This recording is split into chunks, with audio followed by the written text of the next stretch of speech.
ఆకాశమునకును భూమికిని సర్వ సృష్టికర్త అయిన సర్వోన్నత నుండి ఈ ఉదయకాల సమయంలో మీకు శుభములు కలుగునుగాక.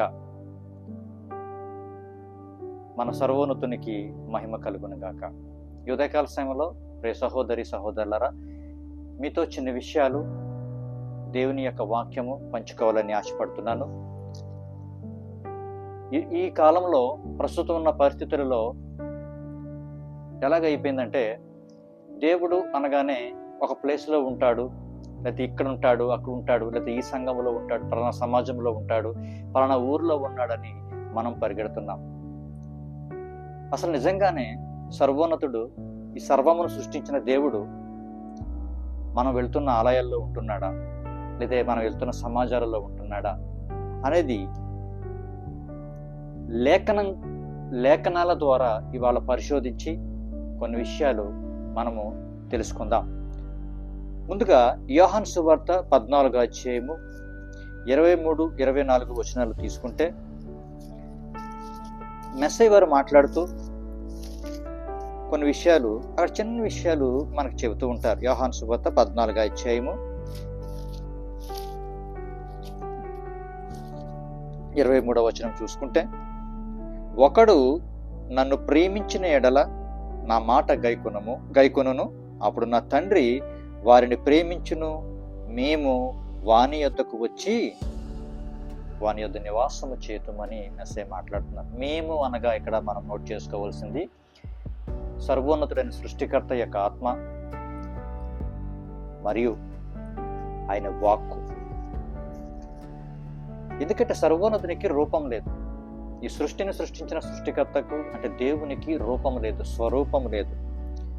యోహాను సువార్త 4వ అధ్యాయంలో మళ్ళీ అదే మెస్సయ్య మాట్లాడుతూ 24వ వచనంలో అంటాడు కదా, దేవుడు ఆత్మ గనుక ఆయనను ఆరాధించేవారు ఆత్మతోనూ సత్యముతోనూ ఆరాధించేవారు. దేవుడు ఆత్మ కనుక మరి ఆత్మ ఏ రూపంలో ఉందో ఇవాళ మనం తెలుసుకోవాలంటే ఎవరికీ తెలియదు. ఎందుకంటే ఆత్మకు రూపం లేదు, ఆత్మకి స్వరూపము లేదు. అదే విషయాన్ని మళ్ళీ ఇంకొక విషయంలో చెబుతూ 5వ అధ్యాయము యోహాను సువార్త 5వ అధ్యాయం 37వ వచనంలో, మీరు ఏ కాలమందైనను ఆయన స్వరము వినలేదు, ఆయన స్వరూపము కూడా చూడలేదని మెస్సయ్య చెప్తున్నారు. మరి ఇవాళ మనం చూస్తున్న స్వరూపాలు, మనం చూస్తున్న బొమ్మలు, మనం చూస్తున్న విగ్రహాలు, మనం చూస్తున్న ప్రతి విషయాలు దేవుడు అనుకుంటే ఏ విధంగా మనం అది కరెక్ట్ వేలో మనం వెళ్తున్నామో ఒకసారి మీరు ఆలోచించుకోవాలి. ఇంకా సర్వోన్నతుడు చెప్తున్నాడు, ఆయన వాక్కు ద్వారా చెప్తున్నాడు. ఆ వాక్ ఎక్కడుంది?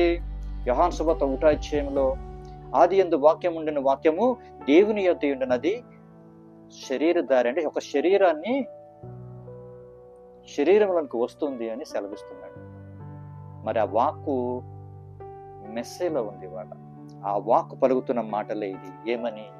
మేము నీ యొద్దకు వచ్చి నివాసము చేద్దాం. ఎక్కడికి వస్తున్నాడట? దేవుని ఆత్మ, దేవుని యొక్క వాక్కు నీ హృదయంలోనికి రావడానికి ప్రయత్నం చేస్తుంటే మనం ఏం చేస్తున్నామంటే బయట వెతుకుతున్నాం.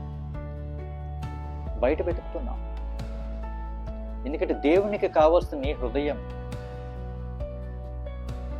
ఒక సందర్భంలో పరిసయ్యులు వచ్చి మెస్సయ్యని విసిగిస్తూ, కైసరికి పన్ను కట్టాలి కదా, కైసరికి ఇవ్వాలా వద్దా ఏంటి అని అడిగినప్పుడు ఆయన కైసరి గురించి మాట్లాడుతూ, ఆయన రూపాల గురించి మాట్లాడుతూ, దాని మీద ఎవరి పేరుంది అంటే కైసరి పేరంటే, అయితే కైసరికి దేవునికి చెల్లించినట్టు. మరి దేవునికి చెల్లించవలసిందే. ఈరోజు డబ్బులు అనుకుంటున్నాం దేవునికి. 100 రూపాయలు చందా ఇస్తే, లేదంటే 100 రూపాయలు ఇస్తే మనకు 200 ఇస్తాడు కదా, లేదంటే 300 60 అంతులుగా మనకి ఇస్తాడని ఆలోచనలో ఉన్నాం. కానీ దేవునికి ఇవ్వవలసింది ఏంటో తెలుసుకోలేని పరిస్థితుల్లో మరి దేవునికి ఏమి ఇవ్వాలి? అదే చెప్తున్నాడు అంటాక, మేము నీ యొద్దకు వచ్చి నివాసం చేద్దాం. ఎక్కడ ఉంటాడు దేవుడు అంటే రహస్య స్థలంలో ఉంటాడు. అదే రహస్య స్థలం ఏదంటే నీ హృదయమే. నీ హృదయము దేవునికి ఇవ్వాలి. నీకు ఏది ఇచ్చాడు? దేవుని యొక్క స్థానం ఏది నీలో అంటే నీ హృదయంలో ఉంటానంటున్నాడు. ఆ హృదయంలో ఉండడానికి ఆయనకి ఆ హృదయాన్ని మనం ఇవ్వాలి. అదే దేవునికి ఇవ్వమంటున్నాడు. అపోస్తుల కార్యంలో మనం చూసుకుంటే అసలు దేవుడు ఏ విధంగా ఎక్కడ ఎలా ఉంటాడో మనం కొన్ని విషయాలు మాట్లాడుకుంటూ ఉంటాం. చూడండి, 1వ కొరింథీ 6వ అధ్యాయము 1 కొరింథీ 6వ అధ్యాయంలో మనం చూసుకుంటే అసలు మనం దేవుని యొక్క ఆలయం ఎక్కడ ఉందో తెలుస్తూ ఉంటుంది. చూడండి 1 కొరింథీ 6వ అధ్యాయము 19వ వచనం చూసుకుంటే, మీ దేహము దేవుని వలన మీకు అనుగ్రహింపబడి మీలోనున్న పరిశుద్ధాత్మకు ఆలయమై ఉన్నదని మీరెరుగరా? మీరు మీ సొత్తు కాదు, విలువ పెట్టి కొనబడిన వారు కనుక మీ దేహముతో దేవుని మహిమపరచుట. అంటే దేహముతో అంటే మీరే దేవుని యొక్క ఆలయం అని సెలవిస్తున్నది ఇక్కడ లేఖనం. అపోస్తలుడైన పౌలు మాట్లాడుతూ, మీరు మీలో ఉన్న పరిశుద్ధాత్మకి, ఇందాక చూసాం కదా మనం, పరిశుద్ధాత్మ దేవుని యొక్క ఆత్మ దేవుని యొక్క వాక్కు కలిసి వచ్చి మనలో నివాసం చేతమంటే నీ హృదయంలోనే. దేవుని యొక్క ఆలయం ఎక్కడుందట? నీ హృదయమే లేదా నీ శరీరమే దేవుని యొక్క ఆలయం. అదే దాంట్లో చూసుకుంటే మళ్ళీ మనం 3వ అధ్యాయంలో తీసుకుంటే 1 కొరింథీ 3వ అధ్యాయంలో తీసుకుంటే 16వ వచనం తీసుకుంటే, మీరు దేవుని ఆలయమై ఉన్నారనియు దేవుని ఆత్మ మీలో నివసించుచున్నాడనియు మీరు ఎరుగరా అని పౌలు ప్రశ్నిస్తున్నాడు ఇక్కడ. ఎవడైనను దేవుని ఆలయమును పాడు చేసిన ఎడల దేవుడు వారిని కాపాడును. దేవుని ఆలయం పరిశుద్ధమై ఉన్నది, మీరు ఆయన ఆలయమై ఉన్నారని సెలవిస్తుంది. మెస్సయ్య అదే చెప్తున్నాడు, మీరు దేవుని ఆలయమై ఉన్నారు. మరి దేవుడు తన ఆలయంలో ఉంటాడు. ఏది? మన హృదయంలో ఉంటాడు. నీ హృదయంలో పెట్టుకోవాల్సిన దేవుడిని ఎక్కడో ఉన్నాడని వాళ్ళు వెతుకుతూ ఈ లోకంలో పరిగెడుతూ ఉంటుంటే ఈ లోకంలో నీకు ఆ దేవుడు దొరకడు. ఎందుకంటే ఈ లోక సంబంధమైనదంతా కూడా అపవాది సంబంధమైనది. ఈ లోకాధిపతి అపవాది. నువ్వు ఈ లోకంలో ఎక్కడ వెతికినా సరే అపవాదే నీకు ఏదో ఒక రూపంలో నీకు అపవాదే దేవుడిగా కనిపిస్తాడు. కానీ నీ హృదయంలో నువ్వు వెతికితే స్వరూపము లేనివాడు, ఆది అంతము లేనివాడు, సర్వ సృష్టికర్త నీ హృదయంలో దొరుకుతాడు. ఈ ఉదయకాల సమయంలో సహోదరులారా, మీరు గమనించుకోవాల్సిన విషయాలు ఇవన్నీ కూడా. నీ హృదయమే దేవుని యొక్క ఆలయము, నీ శరీరమే దేవుని యొక్క ఆలయం అంటే మరి ఈ రోజు మనకి ఇన్ని ఆలయాలు ఎక్కడి నుంచి వచ్చినాయి? అసలు ఈ ఆలయాలు దేవునికి సంబంధమైనవేనా? కొన్ని విషయాలు కూడా చూద్దాం. అపోస్తుల కార్యములు 7వ అధ్యాయం 43వ వచనం తీస్తే గనక మీకు చూడండి, 43వ వచనం చదువుకుందాం. ఇశ్రాయేలు ఇంటి వారిలారా, మీరు అరణ్యములో 40 ఏండ్లు బలి పశువులను అర్పణములను నాకు అర్పించితిరా? మీరు పూజించుటకు చేసుకున్న ప్రతిమలైన మొలేకు గుడారమును రంపాయను దేవత యొక్క నక్షత్రమును మోసుకొని పోతిరి. చూడండి, 40 ఏండ్లు ఇశ్రాయేలు ఐగుప్తు దేశముల నుంచి కనాను దేశానికి వచ్చే సమయము ఆ యొక్క ఎన్ని సంవత్సరంలో? 40 సంవత్సరంలో. ఆ 40 సంవత్సరాల్లో వీళ్ళు బలులు ఇవ్వడానికి, బలులు అర్పించడానికి వాళ్ళు చేసుకున్న గుడారం అట. ఏ గుడారం అది? రంపా యొక్క మొలేకు గుడారము, రంపా యొక్క నక్షత్రాన్ని మోసుకొని వచ్చారట వీళ్ళు. అదేంటి? మోషే కట్టాడు కదా 12 తెరలతోటి, దేవుడు ఆజ్ఞాపించినట్టుగా మనకి లేఖనం చెప్తుందంటే, కానీ ఇక్కడ గమనించుకోండి, ఇక్కడ అది నాది కాదు అని లేఖనం చెబుతుంది. మరి ఈ లేఖనం ఎక్కడ ఉంది అనుకుంటే కనుక మళ్ళీ మనం ఒకసారి చూసుకుంటే ఒక ప్రవక్త ద్వారా కూడా మనకి మాటలు మాట్లాడించినట్టుగా కనిపిస్తుంది. ఆమోసు గ్రంథం తీసుకుంటే ప్రవక్త అయిన ఆమోసు మాట్లాడుతూ 5వ అధ్యాయము 26వ వచనం తీసుకుంటే 25వ వచనం నుంచి చూసుకుంటే, ఇశ్రాయేలీయులారా, అరణ్యమందు 40 సంవత్సరములు మీరు బలులను నైవేద్యములను నాకు అర్పించితిరా? మీరు మీ దేవత అయిన మొలేకు గుడారమును, మీరు పెట్టుకున్న విగ్రహముల పీఠములను మీరు మోసుకొచ్చితిరి కదా అంటారు. అరణ్యంలో వీళ్ళ మోసుకొచ్చిన గుడారం ఎవరిదట? మొలేకు గుడారం. రంపాయని యొక్క దేవత యొక్క నక్షత్రాన్ని వీళ్ళ పెట్టుకుని ఆ మొలేకు గుడారాన్ని ఇవాళ మోసుకొని వచ్చారు. మరి ఆ గుడారము నమూనాతోనే కదా ఇవాళ సొలొమోను మహారాజు ఇవాళ యెరూషలేములో దేవాలయం కట్టించారు. మొదటి దేవాలయం, 2వ దేవాలయం కట్టించింది దీని యొక్క నమూనాతోనే కట్టించారు.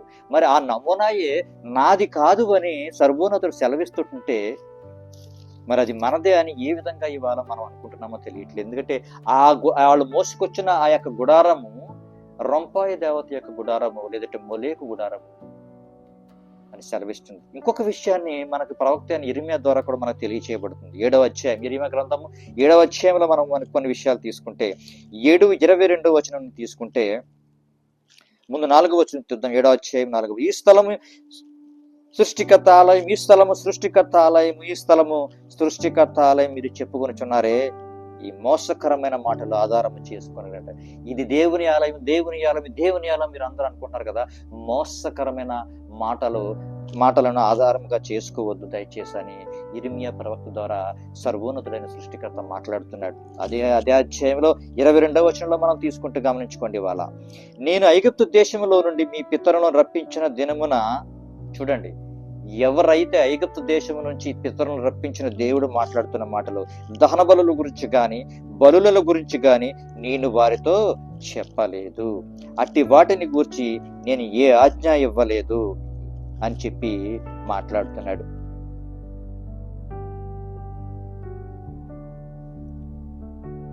ఐగుప్తు దేశంలో నుంచి వచ్చినప్పుడే కదా బలుల గురించి, నైవేద్యాల గురించి, ఈ రోజు ఈ బలి ఇవ్వాలి, ఆ రోజు ఈ బలి ఇవ్వాలని చెప్పేసి మాట్లాడుతూ ఉంటారు.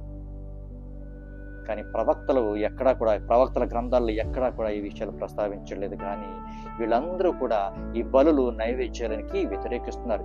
ఆమోసు చెప్తున్నాడు, ఆ గుడారం నాది కాదు. తండ్రి చెప్తున్నాడు, ఆ గుడారం నాది కాదు, మీరు మోసుకొని వచ్చారు. ఎవరిదా గుడారం అంటే మొలేకు గుడారాన్ని మీరు మోసుకొచ్చారు.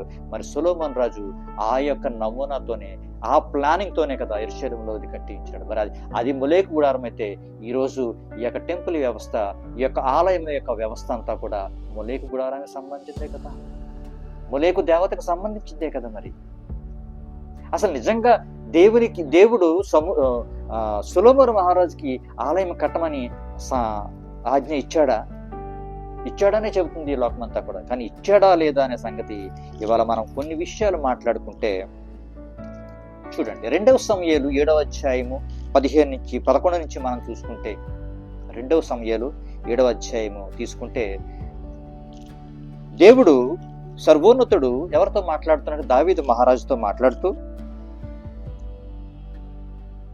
ఆ యొక్క ఆలయం గురించి మాట్లాడుతున్నాడు.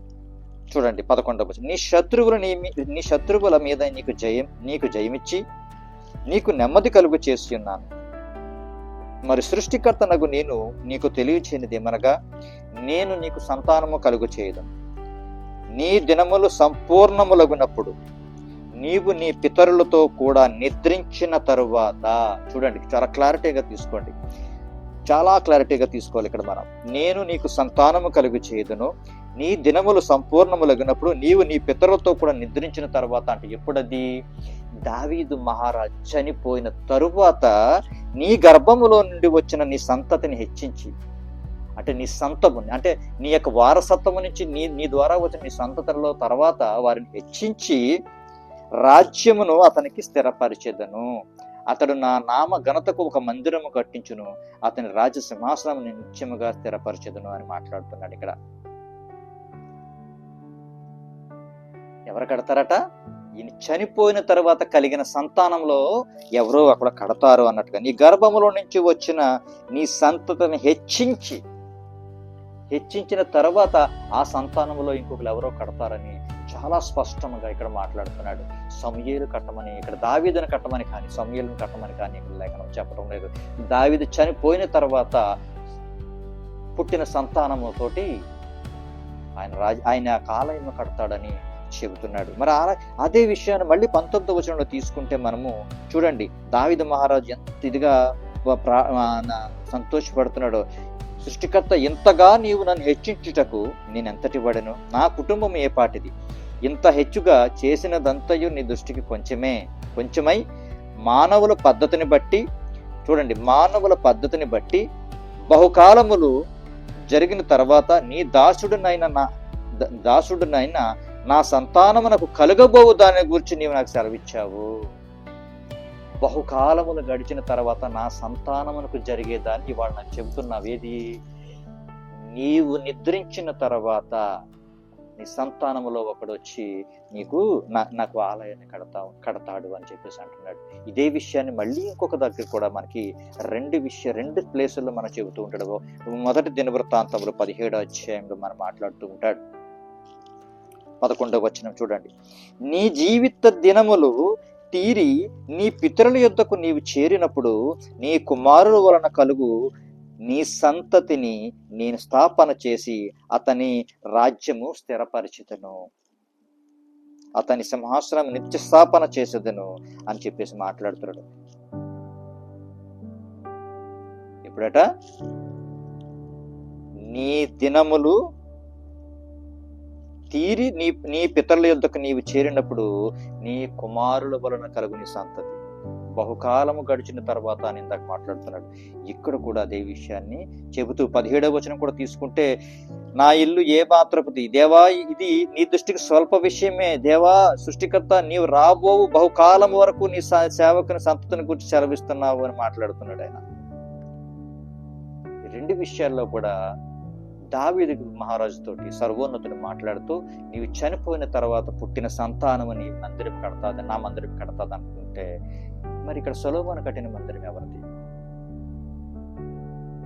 అరణ్యంలో తీసుకొచ్చిన ఆ యొక్క గుడారాన్ని మోసుకొని వచ్చిన గుడార నమూనాతోటి ఇక్కడ ఈయన టెంపుల్ కట్టాడంటే, ఇక్కడ కట్టిన టెంపుల్ ఎవరిది?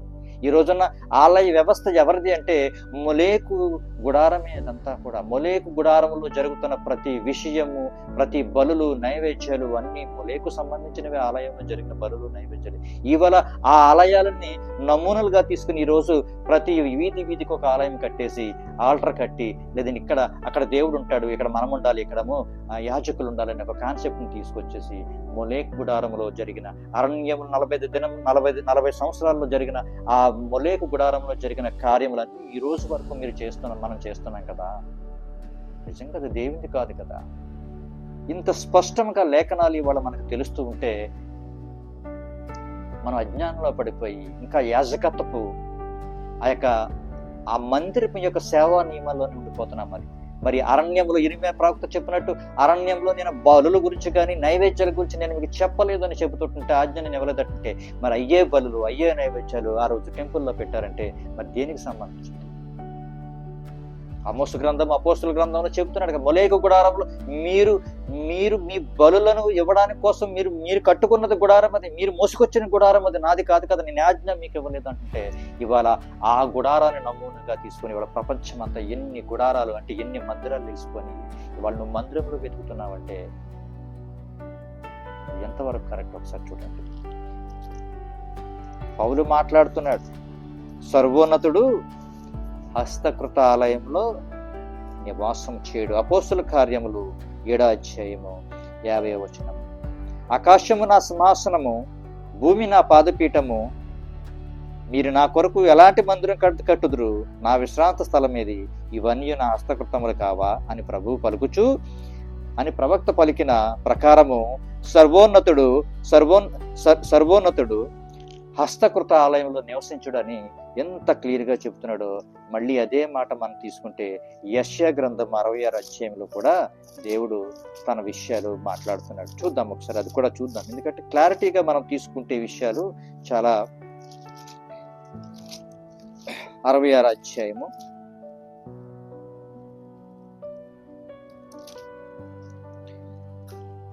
1వ వచనం. ఆకాశము నా సింహాసనము, భూమి నా పాదపీఠము, మీరు నా నిమిత్తము కట్టించు ఇల్లు ఏ పాటిది అని మాట్లాడుతున్నాడు. ఇవన్నీ నా హస్తకృత్యములు కాదా అని చెబుతూ, ఎవడు దీనుడై నలిగి హృదయము కలవాడై నా మాట విని వణుకుచుండునో వానినే నేను దృష్టించి ఉన్నానని చెబుతున్నాడు.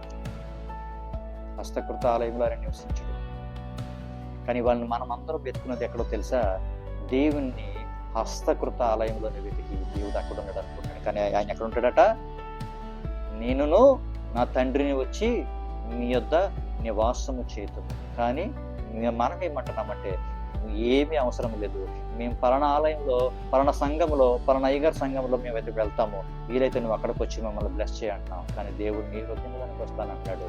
మెస్సయము కైసరికి దేవునికి ఇవ్వమంటే మనము కైసరికి ఇవ్వవలసిన డబ్బులు దేవునికి ఇవ్వడానికి ప్రయత్నం చేస్తున్నాము. ఇవాళ దేవునికి ఇవ్వవలసిన హృదయం ఎవరికి ఇస్తున్నాము? కైసరికి అంటే అపవాదికి ఇస్తున్నాము. ఇవాళ ఈ లోకంలో నువ్వు ఎక్కడ ఎతికినా సరే అపవాది సంబంధించిన నీకు పద్ధతులు, అపవాది సంబంధించిన దైవములు, అపవాది సంబంధించిన దేవతలు, అపవాది సంబంధించిన ఇన్స్ట్రక్షన్స్ నీకు దొరుకుతాయి. కానీ దేవుని జ్ఞానము నీకు దొరకదు. ఎందుకంటే దేవుని జ్ఞానము ఎక్కడ దొరుకుతుందండి? అది ప్రాణులున్న దేశంలో అది దొరకదని చెప్పేసి చాలా క్లియర్గా యోబు గ్రంథంలో మనకు చెబుతూ ఉంటాడు. యోబు గ్రంథము 28వ అధ్యాయము 13వ వచనం, వివేచన దొరుకు స్థలము ఎక్కడున్నది, నరులు దాని విలువను ఎరుగరు, ప్రాణులున్న దేశము అది ప్రాణులున్న దేశంలో అది దొరకదు. అంటే ఈ లోకంలో నువ్వెంత వెతికినా సరే దేవుని యొక్క జ్ఞానము దొరకదు. దేవుని యొక్క జ్ఞానము దొరికేది ఎక్కడో తెలుసా? దేవుడు ఎక్కడ ఉంటే అక్కడే. మరి దేవుడు ఎక్కడ ఉంటాడు? ఇవాళ నీ హృదయంలో నేను ఉంటానంటున్నాడు. నీ హృదయం నాకు ఇవ్వమంటున్నాడు. కానీ దేవుడిని నీ హృదయంలో పెట్టుకుని నీ ఎక్కడ వెతుకుతున్నావు? పలానా సంఘంలో, పలానా రోజు, పలానా చర్చిలో, పలానా సమాజంలో, పలానా ప్లేస్లో వెతుకుతున్నాం. ఇవాళ ఇకనైనా లేఖనాలు చదువుకొని మన కళ్ళు తెరిచి దేవుడు నీ హృదయంలో ఉన్నాడన్న సంగతి నువ్వు ఎప్పుడైతే ఎరుగుతావో నీవు దేవుని రాజ్యంలో ఉంటావు. ఎందుకంటే దేవుడు ఎక్కడ ఉన్నాడో అదే దేవుని రాజ్యం. కానీ వాడు దేవుడిని వేరే ప్లేస్లో వెతుకుతున్నావు అంటే నీ హృదయంలో దేవుడు లేనట్టే కదా. నువ్వు వెతుకుతున్న ఆలయాల్లో వెతుకుతున్నావు, అవి హస్తకృతాలయం, నేను నివసించను, అక్కడ నేను ఉండను అని చెబుతున్నా సరే నేను అక్కడే వెతుకుతానని మూర్ఖత్వంతో నువ్వు వెళుతూ నీ హృదయంలో ఉన్న దేవుడిని ఇవాళ బయటకు గింటేస్తున్నాయి. ఇవాళ ప్రియ సహోదరి సహోదరులరా, ఈ విషయాన్ని మనం తీసుకుంటే ఇవాళ లేఖనాలను పరిశోధించుకుంటే దేవుని యొక్క రాజ్యము, దేవుని యొక్క ఉనికి నీ హృదయంలో. ఎందుకంటే దేవుడు ఆత్మస్వరూపి కనుక. దేవుని యొక్క ఆలయం అంటే నీ యొక్క శరీరమే.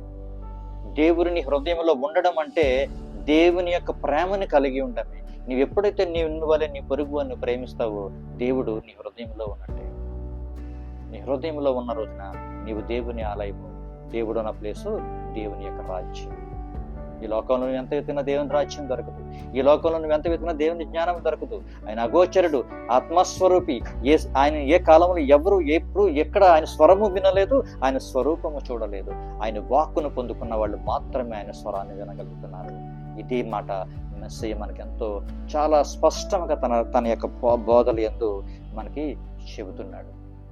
కనుక ప్రియ సహోదరి సహోదరులరా, దేవుని యొక్క ఆలయము అంటే మీ హృదయమే తప్ప మనుషుల చేత కట్టింపబడింది కాదు. అది యెరూషలేములో కట్టింపబడిన ఆలయం, నమూనాలు మేము అందరం కట్టుకుంటున్నాము, ఆ విధంగానే మేము దేవుణ్ణి ఆరాధిస్తున్నాం అంటున్నారా? కానీ అక్కడ కట్టిన దేవాలయం ఏ నమూనాతో కట్టారో లేఖనం చెబుతుంది.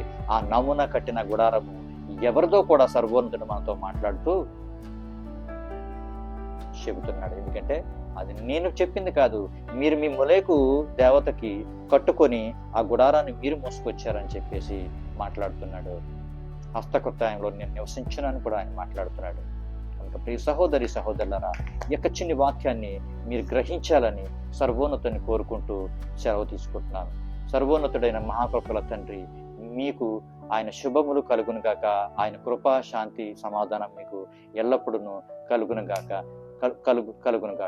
మీ అందరికీ వందనాలండి.